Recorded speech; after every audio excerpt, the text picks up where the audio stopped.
Hi, my name is Matt and welcome to PrepLounge's Getting You There video series aimed at successfully placing you in a role at top consulting firms. In this video, we focus on how to approach the case interview.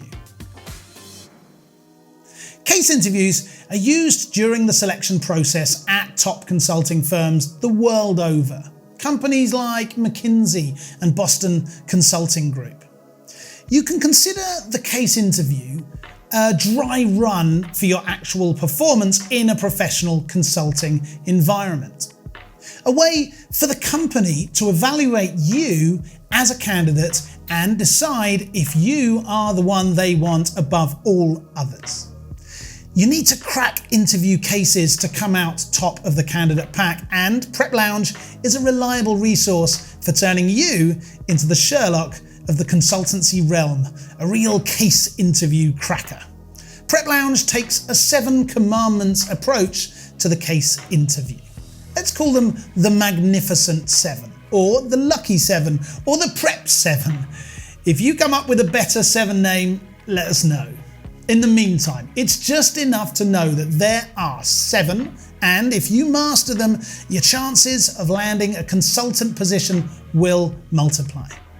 Here are the commandments that we will take a close look at individually. Listen actively and restate the business problem question.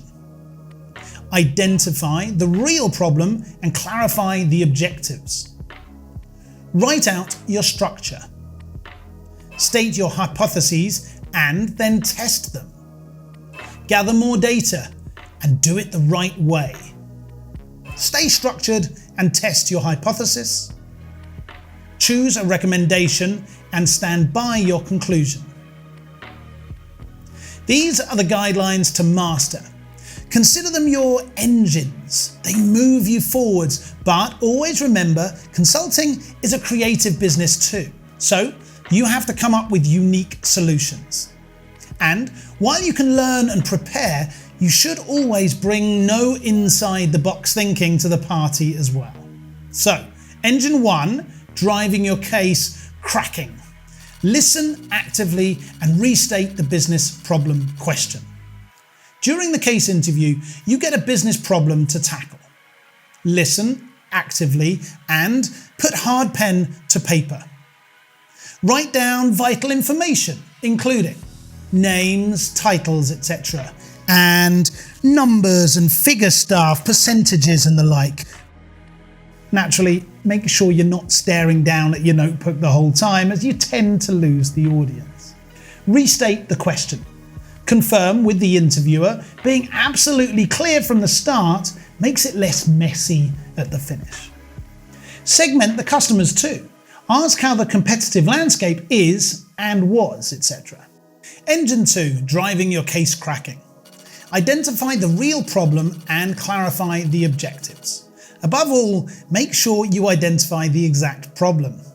When restating the question, do not do it verbatim, but rephrase it so that it sounds totally aligned to the customer's thinking from your perspective. No misunderstanding. I know your needs, customer. We're on the same page. It's consultant crucial. Ask specific questions to clarify goals. For example, our objective is to increase the bottom line. Are there any other objectives? If there are, do not try to solve them all at once, but break it down and take each goal at a time. This way, you will stay focused. Engine 3, driving your case cracking. Write out your structure. Now, it's time to lay down the structure that is going to guide you. Ask your interviewer for a minute to prepare your structure and organise your notes. This will mean there is quiet in the room, but do not be afraid of the silence. You may be tempted to nervously hum at this point. Don't. Your interviewer may not share your taste in music. Practice structuring the case. Identify your case type and use an issue tree to customise your structure. Describe and draw your framework for your interviewer, and don't call it a framework, as the interviewer might not share your definition. Call it a strategy or structure. Ideally, you start with the problem to solve. For example, to assess the market size, I will be trying to calculate the number of diapers that are sold in the US per year. If you have a sound structure that is mutually exclusive and collectively exhaustive, MECE, there's no worry about running into dead ends, as you can always journey down an alternative branch to help you solve the case.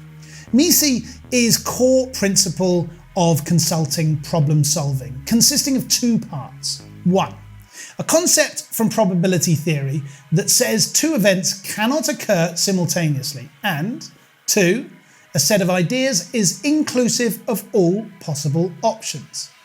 Utilizing these two elements in tandem allows you to take information and simplify it down into multiple groups of separate and distinct ideas. In this way, a MECE structure also means you have license to be creative without fear of losing your direction. And you will need to be creative at some stage. All the best consultants are in their solution making. The best consultants are also always client ready too. So get your notes together, where you can see them and where you can reach them. Moving on to engine 4. State your hypotheses and then test them. Always list a few possible hypotheses and set out with one of them. For example, a major drinks company has seen declining profits over the last 2 years. Your potential hypothesis for a profit decline could be: revenues have decreased, costs have increased. Both take an educated guess to choose which hypothesis you want to focus on first. For example, you could state, since revenues are more or less flat, my hypothesis is that the problem is mostly driven by the cost side of the business. If it is okay with you, I will start by ... You could go on with this first and then another example. Since the price of water is going up and the major drinks company uses a lot of water in production, rising costs could be a factor in declining profits. Also, think out loud. Share your thoughts. Not, of course, if your mind is thinking that you may have forgotten to lock your front door. Definitely don't be afraid of silence in this case. But joking aside, if you share out loud, interviewers can interact with you and give you more insight or point you in a certain direction, or learn that you can work individually and cooperatively. Here are also some other question samples you could pose to identify potential hypotheses or to choose which hypothesis to start with. How is the product being produced? And what are some of the critical production steps? What is the client's market position relative to other firms? What are the major substitute products? How do the products of the competitors perform in comparison? What are their strengths and weaknesses? Are there any new technologies or products on the market? What does the product consist of? What are the parts and where are they sourced? Let's move on to engine 5, driving and elevating your case cracking. Gather more data and do it the right way. Now that you have your hypothesis, gather data as much as you can. Proactively ask for relevant data. Relevant being the very key word here, and always segment. For example, use the ABC analysis, because segmenting is a consultant crucial part of solving the business problem in a case interview. A segmentation example could be a car manufacturer stating that revenues have gone down slightly overall. By isolating data according to the location, you notice sales in China have risen, but in Europe they are down massively. By segmenting, you know where the problem lies and, importantly, where it does not. Another example is segmenting by company products to see which are performing and which are not. If you don't segment data, you do unnecessary analysis of the problem and greatly lessen your chance of cracking the case. Always be direct when you are asking for more data. Do you have any information as to why the profits have gone down is not a better ask than what is the revenue per year and how much has it gone down? Quantify your data, always. There's a huge difference between profits going down 1% compared to 25%. Look for trends too. If profit was 30% in 2021 and then 25% in 2022, it's a clear problem, even if the raw profitability still looks good. Evaluate whether trends are company specific or industry wide. So you know if a profit drop is due to a particular company issue or one generic to the industry they are in. Feeling Sherlock yet? Engine 6. Stay structured and test your hypothesis. Always stay structured throughout the case and point to your structure as being MECE. Reference the initial structure you set up at the beginning of the case, but be flexible as the case evolves. Don't jump around framework branches. It looks like you have no clear plan and are unsure of what you're doing, which ebbs any confidence the client, in this case the interviewer, has in you and your solution. If it happens that you conclude that your hypothesis is false, eliminate that branch and go to the next one. Always summarize your findings when switching major branches.